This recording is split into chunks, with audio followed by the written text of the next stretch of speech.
प्राचीन भारत में मौर्य साम्राज्य की स्थापना किसने की थी? उत्तर है चंद्रगुप्त मौर्य। अगला प्रश्न है चंद्रगुप्त मौर्य ने किस वंश को हटाकर मौर्य साम्राज्य की स्थापना की थी? उत्तर है नंद वंश। अगला प्रश्न है चंद्रगुप्त मौर्य को सत्ता प्राप्त करने में किस विद्वान ने सबसे महत्वपूर्ण भूमिका निभाई थी? उत्तर है चाणक्य। अगला प्रश्न है चाणक्य को इतिहास में किस अन्य दो नामों से भी जाना जाता है? उत्तर है कौटिल्य और विष्णुगुप्त। अगला प्रश्न है चाणक्य की प्रसिद्ध पुस्तक का नाम क्या है? उत्तर है अर्थशास्त्र। अगला प्रश्न है मौर्य साम्राज्य की प्रारंभिक राजधानी क्या थी? उत्तर है पाटलिपुत्र। अगला प्रश्न है पाटलिपुत्र आज के किस शहर के रूप में जाना जाता है? उत्तर है पटना। अगला प्रश्न है चंद्रगुप्त मौर्य के शासन के बारे में जानकारी देने वाला यूनानी राजदूत कौन था? उत्तर है मेगास्थनीज। अगला प्रश्न है मेगास्थनीज किस यूनानी शासक का राजदूत बनकर चंद्रगुप्त मौर्य के दरबार में आया था? उत्तर है सेल्यूकस निकेटर। अगला प्रश्न है मेगास्थनीज ने भारत की यात्रा के आधार पर कौन सी पुस्तक लिखी थी? उत्तर है इंडिका। अगला प्रश्न है इंडिका में मुख्य रूप से किस देश का वर्णन किया गया है? उत्तर है भारत। अगला प्रश्न है चंद्रगुप्त मौर्य और सेल्यूकस निकेटर के बीच युद्ध लगभग कब हुआ था? उत्तर है 305 ईसा पूर्व हुआ था। अगला प्रश्न है चंद्रगुप्त मौर्य और सेल्यूकस के बीच संघर्ष का परिणाम क्या रहा? उत्तर है चंद्रगुप्त की विजय और संधि हुई। अगला प्रश्न है चंद्रगुप्त मौर्य ने सेल्यूकस को बदलने में क्या दिया था बदले में क्या दिया था? उत्तर है 500 युद्ध हाथी दिया था। चंद्रगुप्त मौर्य ने सेल्यूकस को बदले में क्या दिया था? चंद्रगुप्त मौर्य ने सेल्यूकस को बदले में क्या दिया था? उत्तर है 500 युद्ध हाथी दिया था। अगला प्रश्न है चंद्रगुप्त मौर्य के शासन काल में यूनानी संपर्क का प्रमुख प्रमाण क्या है? उत्तर है मेगास्थनीज का विवरण। अगला प्रश्न है मौर्य साम्राज्य की प्रशासनिक व्यवस्था का प्रमुख केंद्र कौन सा था? उत्तर है पाटलिपुत्र। अगला प्रश्न है चंद्रगुप्त मौर्य के बाद मौर्य सिंहासन पर कौन बैठा? उत्तर है बिंदुसार। अगला प्रश्न है बिंदुसार को इतिहास में किस उपनाम से भी जाना जाता है? उत्तर है अमित्रघात के नाम से भी जाना जाता है। अगला प्रश्न है अमित्रघात शब्द का सामान्य अर्थ क्या माना जाता है? उत्तर है शत्रुओं का संहार करने वाला। अगला प्रश्न है बिंदुसार के समय मौर्य साम्राज्य का विस्तार किस दिशा में हुआ था? उत्तर है दक्षिण भारत की ओर हुआ था। अगला प्रश्न है बिंदुसार के दरबार में किस यूनानी राजदूत के आने का उल्लेख मिलता है? उत्तर है डाईमेकस डाईमेकस। अगला प्रश्न है डाईमेकस किस शासक का राजदूत था? उत्तर है एंटीयोकस। अगला प्रश्न है बिंदुसार के बाद मौर्य साम्राज्य का सबसे प्रसिद्ध शासक कौन बना? उत्तर है अशोक। बिंदुसार के बाद मौर्य साम्राज्य का शासक अशोक बना। अगला प्रश्न है अशोक किस वंश का शासक था? उत्तर है मौर्य वंश का शासक था। अगला प्रश्न है अशोक का राज्याभिषेक लगभग किस वर्ष हुआ था? उत्तर है 269 ईसा पूर्व। अगला प्रश्न है अशोक के शासनकाल की सबसे महत्वपूर्ण घटना कौन सी मानी जाती है? उत्तर है कलिंग युद्ध। अगला प्रश्न है कलिंग युद्ध लगभग किस वर्ष हुआ था? उत्तर है 261 ईसा पूर्व हुआ था। अगला प्रश्न है कलिंग वर्तमान में मुख्य रूप से किस राज्य से संबंधित क्षेत्र था? उत्तर है ओडिशा। अगला प्रश्न है, कलिंग युद्ध के बाद अशोक के जीवन में क्या बड़ा परिवर्तन आया? उत्तर है, उसने हिंसक विजय छोड़कर धम्म की नीति अपनाई। अगला प्रश्न है, कलिंग युद्ध का वर्णन अशोक के किस शिलालेख में मिलता है? उत्तर है, 13वें शिलालेख। अगला प्रश्न है, कलिंग युद्ध के बाद अशोक ने किस वन धर्म की ओर विशेष झुकाव दिखाया? उत्तर है, बौद्ध धर्म की ओर। अगला प्रश्न है, अशोक ने अपने शासन में किस नीति को विशेष महत्व दिया? उत्तर है, धम्म नीति को विशेष महत्व दिया। अगला प्रश्न है, अशोक का धम्म मुख्य रूप से किस बात की ओर जोर देता था? उत्तर है, नैतिक आचरण, सहिष्णुता और अहिंसा। अगला प्रश्न है, अशोक ने धर्म के प्रचार के लिए क्या करवाया था? उत्तर है, शिलालेख और स्तंभलेख। अगला प्रश्न है, अशोक के अभिलेखों को पढ़ने में किस विद्वान ने महत्वपूर्ण सफलता प्राप्त की थी? उत्तर है, जेम्स प्रिंसेप। अगला प्रश्न है, अशोक के अधिकांश अभिलेख किस लिपि में लिखे गए थे? उत्तर है, ब्राह्मी लिपि। अगला प्रश्न है, उत्तर पश्चिमी क्षेत्रों में अशोक के कुछ अभिलेख किस लिपि में मिले हैं? उत्तर है, खरोष्टी। अगला प्रश्न है, अशोक के अभिलेखों में प्रयुक्त मुख्य भाषा कौन सी थी? उत्तर है, प्राकृत भाषा थी। अगला प्रश्न है, अशोक के अभिलेखों में उसे किस नाम से संबोधित किया गया है? उत्तर है, देवानाम प्रियदर्शनी। देवानाम प्रिय का अर्थ क्या होता है? उत्तर है, देवताओं का प्रिय। अगला प्रश्न है, भारत का राष्ट्रीय प्रतीक किस मौर्यकालीन स्मारक से लिया गया है? उत्तर है, सारनाथ सिंह स्तंभ से लिया गया है। अगला प्रश्न है, सारनाथ सिंह स्तंभ पर कितने सिंहों की प्रतिमा है? उत्तर है, 4। अगला प्रश्न है, भारत के राष्ट्रीय प्रतीक के नीचे किस वाक्य को अपनाया गया है? उत्तर है, सत्यमेव जयते। अगला प्रश्न है, अशोक ने बौद्ध धर्म के प्रचार के लिए अपने पुत्र को कहाँ भेजा था? उत्तर है, श्रीलंका। अगला प्रश्न है, अशोक के पुत्र का नाम क्या था? उत्तर है, महेंद्र। अगला प्रश्न है, अशोक की पुत्री का नाम क्या था? उत्तर है, संघमित्रा। अगला प्रश्न है, महेंद्र और संघमित्रा ने किस देश में बौद्ध धर्म के प्रचार में महत्वपूर्ण भूमिका निभाई? उत्तर है, श्रीलंका। अगला प्रश्न है, अशोक के समय बौद्ध धर्म की तीसरी संगीति कहाँ हुई थी? उत्तर है, पाटलिपुत्र। अगला प्रश्न है, तीसरी बौद्ध संगीति किसके संरक्षण में हुई थी?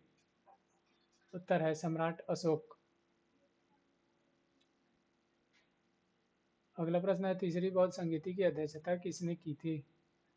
उत्तर है, मोगगलीपुत्र तिस। अगला प्रश्न है, अशोक ने अपने साम्राज्य में किस प्रकार के कल्याणकारी कार्य करवाए? उत्तर है, कुएं, सड़कें, पेड़ और चिकित्सा व्यवस्था बनवाए। अगला प्रश्न है, अशोक के धम्म में किस बात पर विशेष जोर दिया गया है? उत्तर है, सभी धर्मों के प्रति सम्मान। अगला प्रश्न है, अशोक के शिलालेखों का मुख्य उद्देश्य क्या था? अगला प्रश्न है, अशोक के शिलालेखों का मुख्य उद्देश्य क्या था? उत्तर है, जनता एक नैतिक और प्रशासनिक संदेश पहुंचाना। जनता तक नैतिक और प्रशासनिक संदेश पहुंचाना। अगला प्रश्न है, अशोक के प्रमुख शिलालेखों में किस युद्ध के बाद की उसकी भावना दिखाई देती है? उत्तर है, कलिंग युद्ध। अगला प्रश्न है, अशोक के अभिलेखों में पशुओं के प्रति किस प्रकार की नीति का उल्लेख मिलता है? उत्तर है, अनावश्यक पशु हत्या को कम करने की नीति। अगला प्रश्न है, मौर्य काल में प्रशासन का सर्वोच्च अधिकारी कौन था? उत्तर है, सम्राट। अगला प्रश्न है, मौर्य प्रशासन में मंत्रियों की परिषद को क्या कहा जाता था? उत्तर है मंत्री परिषद। अगला प्रश्न है मौर्य साम्राज्य में प्रांतों का प्रशासन किसके द्वारा चलाया जाता था? उत्तर है राजकुमार या उच्च अधिकारी। अगला प्रश्न है मौर्य प्रशासन में जासूसी व्यवस्था का क्या महत्व था? उत्तर है शासन और अधिकारियों की निगरानी। अगला प्रश्न है अर्थशास्त्र में राज्य के प्रशासन पर किसने विस्तार से लिखा है? उत्तर है कौटिल्य। अगला प्रश्न है अर्थशास्त्र मुख्य रूप से किन विषयों से संबंधित ग्रंथ है? उत्तर है शासन, अर्थव्यवस्था, कूटनीति और प्रशासन। अगला प्रश्न है कौटिल्य ने शासन में किस व्यवस्था को महत्वपूर्ण माना था? उत्तर है मजबूत केंद्रीय प्रशासन। अगला प्रश्न है मेगास्थनीज के अनुसार पाटलिपुत्र किस प्रकार का नगर था? उत्तर है विशाल और व्यवस्थित नगर। अगला प्रश्न है मेगास्थनीज ने मौर्य प्रशासन के बारे में किस पुस्तक में जानकारी दी? उत्तर है इंडिका। अगला प्रश्न है मौर्य काल में राज्य की आय का सबसे महत्वपूर्ण स्रोत क्या था? उत्तर है भूमि कर। अगला प्रश्न है मौर्य काल में किसानों से लिए जाने वाला प्रमुख कर क्या कहलाता था? उत्तर है भाग। अगला प्रश्न है मौर्य काल में कृषि पर राज्य का ध्यान क्यों था? उत्तर है राज्य की आय का बड़ा हिस्सा कृषि से आता था। अगला प्रश्न है मौर्य काल में व्यापार और उद्योग पर राज्य का क्या नियंत्रण होता था? उत्तर है काफी हद तक राज्य का नियंत्रण होता था। अगला प्रश्न है मौर्य काल में सड़कें और व्यापारिक मार्ग क्यों महत्वपूर्ण थे? उत्तर है व्यापार और प्रशासन दोनों के लिए। अगला प्रश्न है मौर्य साम्राज्य में सेना का क्या महत्व था? उत्तर है साम्राज्य की सुरक्षा और विस्तार के लिए। अगला प्रश्न है मेगास्थनीज ने मौर्य सेना के बारे में क्या उल्लेख किया था? उत्तर है यह बहुत बड़ी और संगठित सेना थी। अगला प्रश्न है मौर्य सेना में किसका विशेष महत्व था? उत्तर है पैदल सेना, घुड़सवार, रथ और हाथी। अगला प्रश्न है मौर्य काल में हाथियों का उपयोग मुख्य रूप से कहाँ किया जाता था? उत्तर है युद्ध में। अगला प्रश्न है मौर्य काल की राजधानी पाटलिपुत्र किस नदी के किनारे स्थित थी? उत्तर है गंगा नदी के किनारे स्थित थी। अगला प्रश्न है मौर्य साम्राज्य का विस्तार भारतीय इतिहास में क्यों महत्वपूर्ण है? उत्तर है इसने विशाल भूभाग को एक केंद्रीय शासन के अधीन किया। अगला प्रश्न है मौर्य साम्राज्य का सबसे बड़ा विस्तार किस शासक के समय हुआ? उत्तर है अशोक। अगला प्रश्न है अशोक का साम्राज्य भारत के लगभग कितने बड़े हिस्से तक फैला था? उत्तर है अधिकांश भारतीय उपमहाद्वीप तक। अगला प्रश्न है अशोक के साम्राज्य में कौन सा क्षेत्र स्वतंत्र रहता था? उत्तर है दक्षिण के कुछ चोल, पांड्य और शाक्य में क्षेत्र।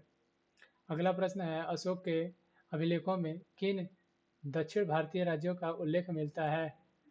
उत्तर है चोल, पांड्य, केरलपुत्र और सत्यपुत्र। अगला प्रश्न है मौर्य साम्राज्य में धर्म और शासन के बीच संबंध कैसा था? उत्तर है सम्राट की नीतियों और नैतिकता और धर्मों का प्रभाव था। अगला प्रश्न है अशोक ने बौद्ध धर्म अपनाने के बाद किस बात पर जोर दिया था? उत्तर है सभी धर्मों के प्रति सम्मान पर जोर दिया था। अगला प्रश्न है बौद्ध धर्म अशोक के धम्म का उद्देश्य क्या था?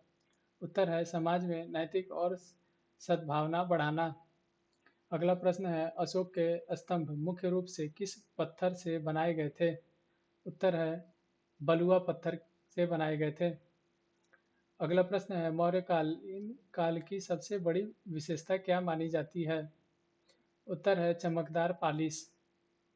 अगला प्रश्न है, मौर्य काल की प्रसिद्ध गुफाएं कौन सी हैं? उत्तर है बराबर की गुफाएं। अगला प्रश्न है, बराबर की गुफाएं किस संप्रदाय की दान दी गई थी? उत्तर है आजीविकों की।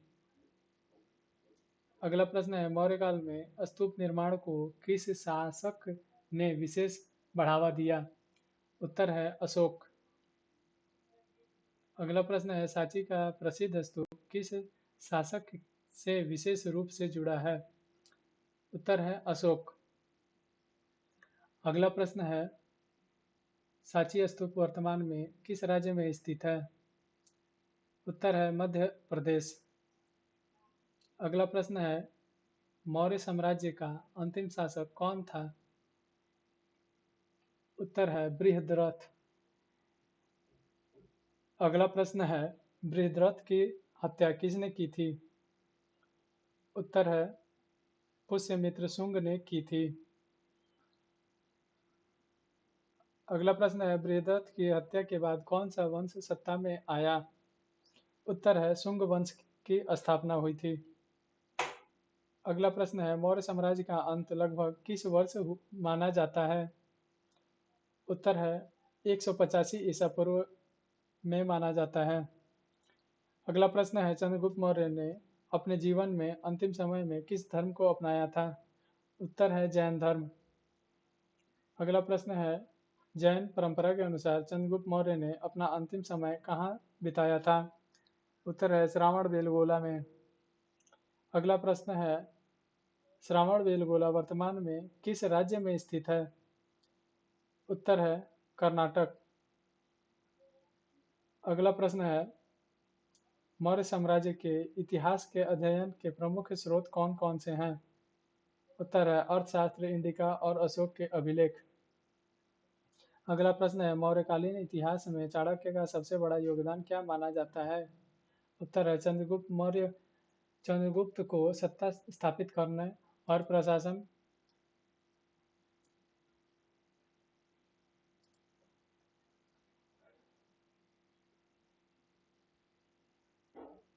चंद्रगुप्त को सत्ता स्थापित करने और प्रशासन विकसित करने में सहायता। अगला प्रश्न है, चंद्रगुप्त मौर्य की सबसे बड़ी ऐतिहासिक उपलब्धि क्या मानी जाती है? उत्तर है भारत के बड़े हिस्से का राजनीतिक एकीकरण। अगला प्रश्न है, परीक्षा की दृष्टि से मौर्य साम्राज्य में सबसे महत्वपूर्ण चार नाम कौन कौन से हैं? उत्तर है चंद्रगुप्त मौर्य, चाणक्य, बिंदुसार और अशोक।